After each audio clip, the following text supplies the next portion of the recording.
विदेश मंत्री doctor S Jaishankar ने आज सुबह शंघाई सहयोग संगठन एससीओ के विदेश मंत्रियों के साथ चीन के राष्ट्रपति शी जिनपिंग से मुलाकात की। इस दौरान उन्होंने राष्ट्रपति को भारत चीन द्विपक्षीय संबंधों में हाल ही में हुए सकारात्मक बदलावों की जानकारी दी।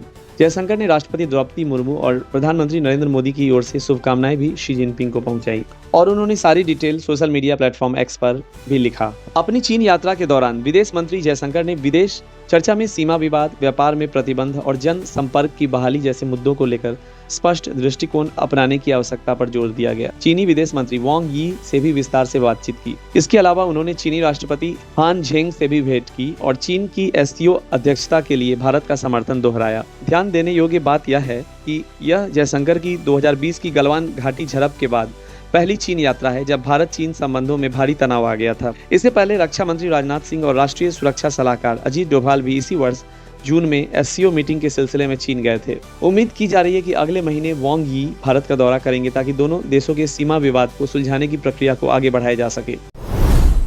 आज मुंबई के बांद्रा कुर्ला कॉम्प्लेक्स BKC में टेस्ला एक्सपीरियंस सेंटर का उद्घाटन हुआ।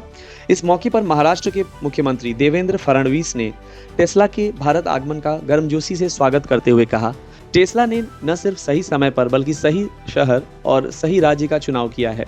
मुख्यमंत्री ने कहा कि मुंबई में टेस्ला का पहला शोरूम इस बात का संकेत है कि भारत में इलेक्ट्रिक मोबिलिटी की दिशा में एक बड़ा कदम उठ चुका है। मुख्यमंत्री ने आगे कहा, महाराष्ट्र ने इलेक्ट्रिक वाहनों की नीति में अग्रणी राज्य के रूप में पहचान बनाई है। यहाँ सबसे गतिशील ई मोबिलिटी पॉलिसी है और जब टेस्ला भारत में मैन्युफैक्चरिंग शुरू करेगी तो महाराष्ट्र उनका पहला विकल्प होगा। उद्घाटन के दौरान फडणवीस ने टेस्ला को नवाचार, डिजाइन और स्थिरता का प्रतीक बताते हुए कहा, टेस्ला सिर्फ एक कार कंपनी नहीं बल्कि एक विचार है जिसे पूरी दुनिया पसंद करती है।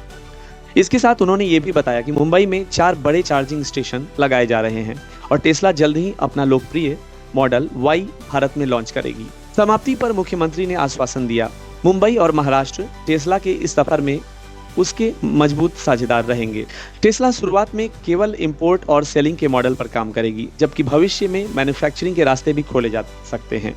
भारत सरकार की नई EV नीति से इसमें और सहूलियत मिली है। प्रधानमंत्री नरेंद्र मोदी और एलन मस्क के बीच इस वर्ष हुई बातचीत को भी इस दिशा में अहम कड़ी माना जा रहा है। ओडिशा के बालासोर जिले में एक दिल दहला देने वाली घटना सामने आई है, जहां फकीर मोहन ऑटोनोमस कॉलेज की एक छात्रा ने कथित यौन उत्पीड़न से तंग आकर आत्मदाह कर लिया। छात्रा की मौत के बाद राज्य की राजनीति गर्मा गई है। बीजू जनता दल के प्रमुख नवीन पटनायक ने मंगलवार को इस मुद्दे पर राज्य सरकार को कड़े शब्दों में आड़े हाथों लिया और कहा, यह सिर्फ हादसा नहीं था बल्कि उस सिस्टम की नाकामी थी जो मदद करने की बजाय चुप बैठा रहा। उन्होंने कहा कि छात्रा ने साहस दिखाते हुए कॉलेज प्रिंसिपल को शिकायत की, फिर भी उसे अनसुना किया गया। बाद में उसने उच्च शिक्षा मंत्री, मुख्यमंत्री कार्यालय और यहाँ तक कि केंद्र सरकार के मंत्री से भी गुहार लगाई, लेकिन मदद नहीं मिली। नवीन पटनायक ने राज्य सरकार पर सीधा आरोप लगाते हुए कहा, अगर किसी एक व्यक्ति ने भी जिम्मेदारी ली होती तो शायद उनकी जान बचाई जा सकती थी। यह सिर्फ शारीरिक पीड़ा नहीं बल्कि संस्थागत विश्वासघात था, एक सुनियोजित अन्याय। उन्होंने राज्यपाल हरिबाबू काम्बमपति से अपील की है, न केवल कॉलेज प्रशासन बल्कि वे सभी अधिकारी और जिम्मेदार लोग जो चुप रहे उनके खिलाफ कड़ी कार्रवाई की जाए। इस पूरे मामले ने शिक्षा व्यवस्था और प्रशासन पर कई सवाल खड़े कर दिए हैं। एम्स भुवनेश्वर ने सोमवार को छात्रा की मृत्यु की पुष्टि की। छात्रा को 12 जुलाई को बालासोर जिला अस्पताल से एम्स रेफर किया गया था। बताया गया कि कॉलेज के विभागाध्यक्ष पर लंबे समय से यौन उत्पीड़न का आरोप था, जिसकी शिकायत करने के बावजूद कोई सुनवाई नहीं हुई। आज सुबह मुंबई के प्रतिष्ठित बॉम्बे स्टॉक एक्सचेंज BSE में उस वक्त हड़कंप मच गया जब एक ईमेल के जरिए बम धमाके को धमकी दी गई। ईमेल में दावा किया गया था कि इमारत के भीतर 4 RDX बम लगाए गए हैं जो दोपहर 3 बजे फटेंगे। यह ईमेल एक कॉमरेड पिनाराई विजयन नामक फर्जी ID से भेजा गया था। सूचना मिलते ही मुंबई पुलिस और बम निरोधक दस्ते ने त्वरित कार्रवाई करते हुए मौके पर पहुंचकर पूरे परिसर की गहन तलाशी ली। कई घंटे चली तलाशी के बाद भी कोई संदिग्ध वस्तु या विस्फोटक सामग्री नहीं मिली, जिससे थोड़ी राहत की सांस ली गई। माटुंगा की माता रमाबाई अंबेडकर मार्ग पुलिस स्टेशन में इस मामले में अज्ञात व्यक्ति के खिलाफ केस दर्ज किया गया है। उधर दिल्ली के चाणक्यपुरी और द्वारका के 2 स्कूलों को ईमेल के जरिए बम से उड़ाने की धमकी भी मिली है। पुलिस जांच में जुटी है, अब तक कोई विस्फोटक नहीं मिला है। छतरपुर से एक रिपोर्ट सामने आई है। बागेश्वर धाम के पीठाधीश्वर धीरेन्द्र कृष्ण शास्त्री ने एक बड़ा दावा करते हुए कहा है कि छांगुर बाबा ने अब तक करीब 3000 हिंदुओं का जबरन धर्मांतरण करवाया है। यह बयान धार्मिक और सामाजिक हलकों में नई बहस को जन्म दे रहा है। यह एक बहुत गंभीर मामला है। जो लोग हिंदुओं को भ्रमित कर धन परिवर्तन करवा रहे हैं वे समाज के लिए बहुत बड़े खतरे को बढ़ा रहे हैं। धीरेन्द्र शास्त्री ने लोगों से अपील की कि वे अपने धर्म, संस्कृति और परंपराओं को बचा कर रखें और किसी भी प्रलोभन या दबाव में आकर धर्म परिवर्तन ना करें। प्रशासन की ओर से इस मामले में फिलहाल कोई आधिकारिक प्रतिक्रिया नहीं आई है, लेकिन सामाजिक संगठन इस बयान की जांच की मांग कर रहे हैं। गुरुग्राम में हरियाणवी सिंगर राहुल फजलपुरिया पर फायरिंग की खबर से हड़कंप मच गया है। आरोप यह है कि सेक्टर 71 में कार सवार हमलावरों ने उन पर 2 से 3 राउंड गोलियां चलाई। सूचना मिलने पर गुरुग्राम पुलिस मौके पर पहुंची और उन्होंने जांच शुरू की। बीएलए ने पाकिस्तान के खिलाफ फिर मोर्चा खोला। कलात और खरान में हमले हुए। बलूचिस्तान पर नियंत्रण में दरारें उजागर। पेश है क्वेटा पाकिस्तान से विशेष रिपोर्ट। बलूच लिबरेशन आर्मी यानी बीएलए ने एक बार फिर पाकिस्तान की सुरक्षा व्यवस्था को चुनौती देते हुए बलूचिस्तान के कलात और खरान क्षेत्रों में कई समन्वित हमलों की जिम्मेदारी ली है। यह कार्रवाई उनके अनुसार पाकिस्तानी कब्जे और शोषण के खिलाफ संघर्ष का हिस्सा है।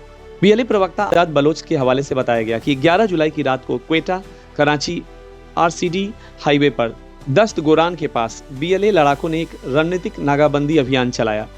बीएलए ने रात 9 बजे से 1 बजे तक पूरे इलाके को नियंत्रित किया। जब पाकिस्तानी सुरक्षा बल पहुंचे तो गंभीर मुठभेड़ में 2 सैनिक मारे गए और 3 घायल हो गए। इसके साथ बीएलए ने एक शोषणकारी कंपनी के वाहनों और उपकरणों को भी निशाना बनाया, जिसका उद्देश्य था बलूचिस्तान के संसाधनों के आर्थिक शोषण को रोकना। बीएलए ने बताया कि उनके लड़ाके हिट एंड रन रणनीति और सेफ एंगेजमेंट डॉक्ट्रिन का पालन करते हैं, जिससे उसके सैनिक सुरक्षित रहते हैं और आम नागरिकों को न्यूनतम नुकसान होता है। बीएलए प्रवक्ता ने कहा, हम तब तक संघर्ष जारी रखेंगे जब तक स्वतंत्र बलूचिस्तान का सपना साकार नहीं होता। वाशिंगटन डीसी से बड़ी खबर सामने आ रही है। अमेरिका के 2 वरिष्ठ सीनेटर रिपब्लिकन लिंडसे ग्राहम और डेमोक्रेट रिचर्ड ब्लूमेंथल ने रूस से व्यापार करने वाले देशों पर सख्त आर्थिक कार्रवाई की मांग की है। इसमें भारत, चीन और ब्राजील जैसे बड़े देश शामिल हैं। इन सांसदों का कहना है कि ये देश सस्ते रूसी तेल और गैस खरीदकर पुतिन की युद्ध मशीन को ताकत दे रहे हैं। इसके जवाब में वे सैंक्शनिंग रशिया एक्ट ऑफ 2025 के तहत इन देशों पर 500% तक के टैरिफ लगाने की सिफारिश कर रहे हैं। राष्ट्रपति डोनाल्ड ट्रंप ने भी इस दिशा में कदम बढ़ाते हुए चेतावनी दी है। अगर रूस ने 50 दिनों में यूक्रेन से युद्ध नहीं रोका तो 100% सेकेंडरी टैरिफ लगाए जाएंगे। यह बयान उन्होंने नेटो महासचिव मार्क रूटे के साथ एक मुलाकात में दिया। सीनेटर ब्लूमेंथल ने इस कदम को एक ब्रेक थ्रू बताया और कहा कि बिल रूस को शांति वार्ता की मेज पर लाने के लिए एक सख्त हथियार साबित होगा।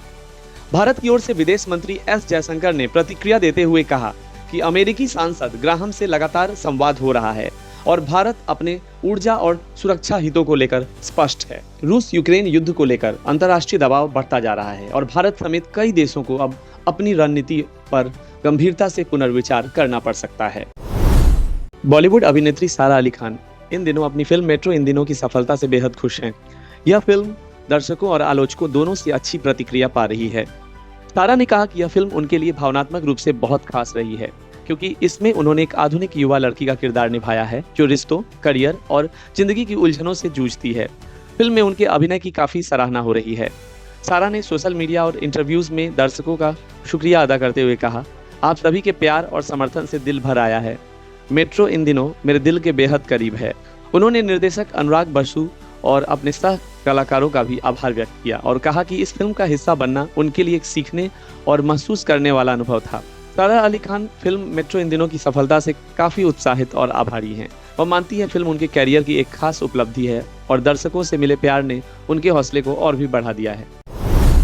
भारत और इंग्लैंड के बीच खेली जा रही 5 टेस्ट मैचों की सीरीज के तीसरे मुकाबले में टीम इंडिया को 22 रन से हार का सामना करना पड़ा है। इस रोमांचक मुकाबले में भारत को जीत के लिए 193 रन का लक्ष्य मिला था, लेकिन पूरी टीम केवल 170 रन पर ढेर हो गई।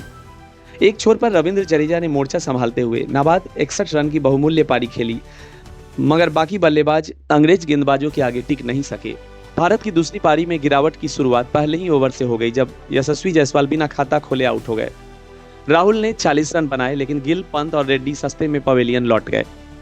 इंग्लैंड के गेंदबाजों में जोफ्रा आर्चर, क्रिस वोक्स और बेन स्टोक्स ने शानदार प्रदर्शन किया। इससे पहले इंग्लैंड की पहली पारी में जो रूट ने शानदार 104 रन बनाए, जबकि गस एटकिंसन और विकेटकीपर स्मिथ ने अर्धशतक जमाए।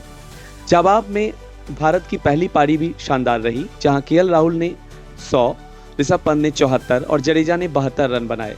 लेकिन दूसरी पारी की गिरती दीवारें मैच को इंग्लैंड के पक्ष में मोड़ ले गईं। अब इंग्लैंड 5 मैचों की सीरीज में 2-1 से आगे है।